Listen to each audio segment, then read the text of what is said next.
వ్యక్తికి ఒకే పదవి ఉన్నది. అది టెంపరరీ అరేంజ్మెంట్ ప్రకారమే చేయొచ్చు. ఓకే, అంటే ఏంటి భారత్ ఇక్కడ జాతీయ అధ్యక్షుడు ఎంపిక ఆలస్యం వెనుక ఆర్ఎస్ఎస్ పాత్ర ఉందనుకోవాలా? అంటే ఆర్ఎస్ఎస్ సూచించిన వ్యక్తి జాతీయ అధ్యక్షుడు కావాలని డెఫినెట్ గా ఉంది. ఆర్ఎస్ఎస్ సంబంధించి అధ్యక్ష పదవికి సంబంధించి గాని మిగతా ఇష్యూస్ కు సంబంధించి గాని ఒక ఏకాభిప్రాయం రాలేదు. వస్తే గనక ఈ పార్టీ అయిపోయేది కదా. ఇప్పుడు లాస్ట్ టైం లో ఏం చేశారు, 2019లో కూడా అమిత్ షా జాతీయ అధ్యక్షుడుగా ఉండేవాడు. అప్పుడు అమిత్ షా జాతీయ అధ్యక్షుడుగా ఉన్న వ్యక్తిని హోంమంత్రిగా తీసుకున్నారు. 2014 నుంచి 19 అమిత్ షా కేంద్ర మంత్రి కాదు. అమిత్ షా కేంద్ర మంత్రి అయింది ఫస్ట్ టైం కేంద్ర మంత్రి పదవి తీసుకుంది 2019లోనే. 19లో ఆయన జూన్ లో హోంమంత్రిగా బాధ్యతలు స్వీకరించి ఆ తర్వాత ఏం చేశారు, వెంటనే వర్కింగ్ ప్రెసిడెంట్ గా జేపీ నడ్డాను పెట్టి 2019 జూన్ లో కూడా సేమ్ ఇదే సిచ్యువేషన్ వచ్చింది. వర్కింగ్ ప్రెసిడెంట్ గా జేపీ నడ్డాను చేసి 2019 డిసెంబర్లో జాతీయ కార్యవర్గ సమావేశం ఏర్పాటు చేసి నడ్డాను పార్టీ అధ్యక్షుడిగా అప్పుడు ఎన్నుకున్నారు. కానీ ఇప్పుడు జూన్ నుంచి డిసెంబర్ పోయింది, మార్చ్ అయిపోయింది, ఏప్రిల్ అయిపోయింది, ఇంకా కూడా స్పష్టత లేదు. ఇప్పుడు వాళ్ళ కారణం ఏంటంటే అన్ని రాష్ట్రాల అధ్యక్ష పదవులు కంప్లీట్ కాలేదంటున్నారు.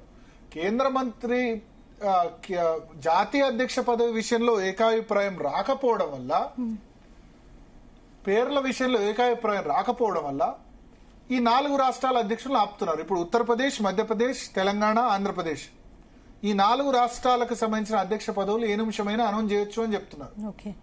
నిజానికి మన రాష్ట్ర అధ్యక్ష పదవి మీద తర్వాత మాట్లాడదాం. ముందు ఫస్ట్ జాతీయ అధ్యక్ష పదవి. సంఘ్ పెద్దలు ఏం చెప్తున్నారు అంటే కొద్దిమంది ఇది వాస్తవమో కాదో మనకు తెలియదు. ఎందుకంటే ఇది ఆర్ఎస్ఎస్ అధినేత మోహన్ భగవత్, నరేంద్ర మోడీ, అమిత్ షా, నడ్డా, కొద్దిమంది రాజ్నాథ్ సింగ్ లాంటి కొద్దిమంది ప్రముఖులకు మాత్రమే ఐడియా ఉంటుంది ఏం జరుగుతుందో. అంటే భారత్ ఇక్కడ ఈ మధ్య ప్రధాని నరేంద్ర మోడీ ప్రత్యేకంగా నాగ్పూర్ వెళ్లారు కదా ఆర్ఎస్ఎస్ ప్రధాన కేంద్రానికి వెళ్ళడానికి కారణం ఏంటి? ఆర్ఎస్ఎస్ పెద్దలతో ఏం చర్చించుకుంటారు? ఆర్ఎస్ఎస్ ప్రధాన నాగ్పూర్ లో ఒక మీటింగ్ ఉండే, నాగ్పూర్ లో ఒక అఫీషియల్ ప్రోగ్రామ్ ఉండే, దానిలో పాల్గొనేందుకు వెళ్లి మార్చి 30న మళ్ళీ రిటర్న్ వచ్చారు. సో ఇక్కడ అప్పుడు ఏం స్పెక్యులేషన్ జరిగిందంటే కొద్దిమంది రాశారు మీడియాలో ఏంటంటే ఆర్ఎస్ఎస్ నరేంద్ర మోడీని ప్రధానమంత్రి పదవి నుంచి తప్పుకోమంది. ఎందుకు? రీజన్ ఏంటంటే బీజేపీలో ఒక అప్రకటిత రూల్ ఉంది. ఎప్పుడు ముందు కాదు, నరేంద్ర మోడీ వచ్చిన తర్వాత ఏం రూల్ ఉందంటే 75 సంవత్సరాలు దాటిన వ్యక్తులు ప్రధాని పదవి అని కాదు, 75 సంవత్సరాలు దాటిన వ్యక్తులు రిటైర్మెంట్ కావాలని ఒక బైలాసో లేదు, మళ్ళీ బీజేపీ కాన్స్టిట్యూషన్ లేదు, అప్రకటిత రూల్. ఇది ఏర్పాటు చేసింది ఎవరు? నరేంద్ర మోడీ, అమిత్ షా. ఎప్పుడు? 2014లో భారతీయ జనతా పార్టీ 281 సీట్లతో అమోఘమైన బ్రహ్మాండమైన మెజారిటీతో అధికారంలోకి వచ్చిన తర్వాత అప్పుడు ఇద్దరి పాత్ర గురించి చర్చ. ఎవరు? లాల్ కృష్ణ అద్వానీ, మురళీ మనోహర్ జోషి. అద్వానీని 2009లో ప్రధానమంత్రి అభ్యర్థిగా ప్రకటించారు, బట్ ఆయన గెలవలేదు. ఆ ఎన్నిక కాంగ్రెస్ పార్టీ గెలిచింది. అద్వానీ నరేంద్ర మోడీ ప్రధాని అభ్యర్థిత్వాన్ని తీవ్రంగా వ్యతిరేకించారు. ఆయన ప్రధానమంత్రి క్యాండిడేట్ గా అనౌన్స్ చేస్తే పార్టీ నుంచి రాజీనామా చేసి మళ్ళీ విత్డ్రా చేసుకున్నారు. సో ప్లస్ మురళీ మనోహర్ జోషి 2014లో కంటెస్ట్ చేశారు అలహాబాద్ నుంచి. బట్ అప్పుడు ఆయన ఎలక్షన్స్ నడుస్తూ ఉండగా నరేంద్ర మోడీకి వ్యతిరేకంగా స్టేట్మెంట్ ఇచ్చారు. ఆ మోడీ సంబంధించిన హవా నాకు ఎక్కడ కనబడట్లేదు ఎలక్షన్ నడుస్తుండగా మధ్యలో. అంటే ఒక సీనియర్ పార్టీ ఫంక్షన్ ఆ విధంగా స్టేట్మెంట్ చేస్తారని ఎవరు ఊహించలేదు. సో ఈ ఎన్నిక పూర్తయిన తర్వాత అద్వానీని తర్వాత మురళీ మనోహర్ జోషిని ఏం చేస్తారు అన్న చర్చ తలెత్తింది. సో బీజేపీలో అత్యున్నత నిర్ణాయక మండలి ఏంటంటే పార్లమెంటరీ బోర్డు. కాంగ్రెస్ పార్టీలో అత్యున్నత నిర్ణాయక మండలి CWC, Congress working committee. Bharatiya Janata పార్టీలో అత్యున్నత నిర్ణయాలు ఏమైనా తీసుకోవాలంటే పార్టీలో పార్లమెంటరీ బోర్డు. ఎన్నికల్లో టికెట్లు ఇచ్చేది సిఈసి, సెంట్రల్ ఎలక్షన్ కమిటీ. ఇవి రెండు చాలా ఇంపార్టెంట్. టికెట్లకు central election committee, parliamentary board important. General గా పార్లమెంటరీ బోర్డులో ఏంటంటే మాజీ అధ్యక్షులందరికీ కూడా పార్లమెంట్ బోర్డులో స్థానం ఉంటుంది. మాజీ అధ్యక్షులు ఎవరైతారో వాళ్ళు. సో అంతకుముందు వెంకయ్యనాయుడు మాజీ అధ్యక్షుడు, నితిన్ గడ్కరీ మాజీ అధ్యక్షుడు, అట్లాగే మురళీ మనోహర్ జోషి ప్లస్ లాల్ కృష్ణ అద్వానీ కూడా మాజీ అధ్యక్షులే, రాజ్నాథ్ సింగ్ మాజీ అధ్యక్షులు. వీళ్ళందరికీ ఆటోమేటిక్ గా పార్లమెంటరీ బోర్డు రావాలి, పార్లమెంటరీ బోర్డు మెంబర్షిప్ రావాలి. ఎందుకంటే అది రూల్ కాదు, బట్ ఒక కన్వెన్షన్, సంప్రదాయం. ఇప్పుడు పార్లమెంట్ ఉభయ సభలను ఉద్దేశించి రాష్ట్రపతి ప్రసంగించడం అన్నది రూల్ కాదు, సంప్రదాయం.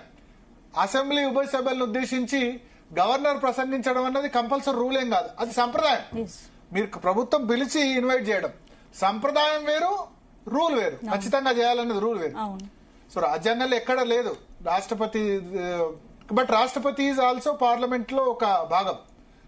లోక్సభ, రాజ్యసభ, రాష్ట్రపతి ముగ్గురు కలిస్తే పార్లమెంట్ అవుతుంది. అందుకని ఉభయ సభలను ఉద్దేశించి రాష్ట్రపతి ప్రసంగిస్తూ ఉంటారు బడ్జెట్ సమావేశాల్లో లేదా ప్రభుత్వం ఏర్పడ్డ తొలి సమావేశాల్లో. సో అట్లాగే ఇప్పుడు భారతీయ జనతా పార్టీలో జనరల్ గా పార్లమెంటరీ బోర్డులో మాజీ అధ్యక్షులు కూడా మెంబర్ కావాలి.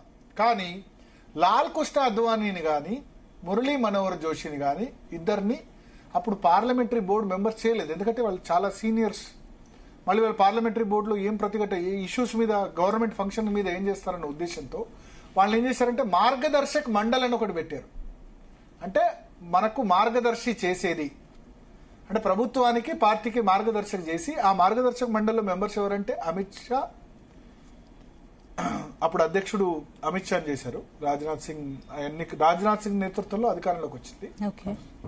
Rajnath Singh, Amit Shah, Narendra Modi, LK Advani plus Murali Manohar Joshi parliamentary board member గా కాకుండా వాళ్ళని మార్గదర్శక మండలిలో చేర్చారు. చేర్చి ఏం చెప్పారంటే రీజన్ 75 సంవత్సరాలు దాటిన తర్వాత మేము ఇక నుంచి పార్టీలో రిటైర్మెంట్ అన్నది ఉంటుంది, అంటే 75 సంవత్సరాల తర్వాత క్రియాశీల రాజకీయాల్లో ఉండరు అని ఒక రూల్ చెప్పారు. సో అద్వానీ, మురళీ మనోహర్ జోషికి ఇద్దరికి 75 సంవత్సరాలు దాటింది కాబట్టి వాళ్ళు మార్గదర్శక మండలిలో ఉంటారు, పార్లమెంటరీ బోర్డులో ఉండరు అని చెప్పారు. సో ఆ టర్మ్ లో అద్వానీ గాంధీనగర్ నుంచి గెలిచారు 2014లో. మురళీ మనోహర్ జోషి అలహాబాద్ నుంచి ఎన్నికల్లో గెలిచారు. సో వాళ్ళు ఎంపీలైనా సరే వాళ్ళని పార్లమెంటరీ బోర్డులో పెట్టకుండా మార్గదర్శక మండలిలో పెట్టారు. ఆ తర్వాత నుంచి అదే సంప్రదాయం కంటిన్యూ అయింది. 75 ఇయర్స్ ప్లస్ కల్రాజ్ మిశ్రా, ఉత్తరప్రదేశ్ లో సీనియర్ మంత్రి, బ్రాహ్మణ సామాజిక వర్గానికి సంబంధించిన వ్యక్తి. ఆయన 75 సంవత్సరాలు దాటితే ఆయన్ని మంత్రి పదవి నుంచి ఆ తర్వాత తప్పించారు. సో ఆల్మోస్ట్ కంటిన్యూ అయింది. ఒక యడ్యూరప్ప కొంత ఎక్సెప్షన్ ఇచ్చారు, ఆయన కూడా 76, 77 కాగానే కర్ణాటక ముఖ్యమంత్రి పదవి నుంచి అర్ధాంతరంగా తప్పించి యడ్యూరప్ప బదులు మళ్ళీ అక్కడ మనకు బొమ్మాయిని కర్ణాటక ముఖ్యమంత్రిగా చేశారు, గుర్తుండే ఉంటుంది కదా. సో 75 ఇయర్స్ నిబంధన అన్నది ఇప్పటి వరకు అమలవుతూ వస్తుంది. 75 సంవత్సరాలు దాటిన వాళ్ళు ఎవరు కూడా ప్రస్తుతం కేంద్ర మంత్రివర్గంలో లేరు. వీళ్ళందరూ ఉన్న వాళ్ళను కూడా గవర్నర్లుగా పంపించేశారు.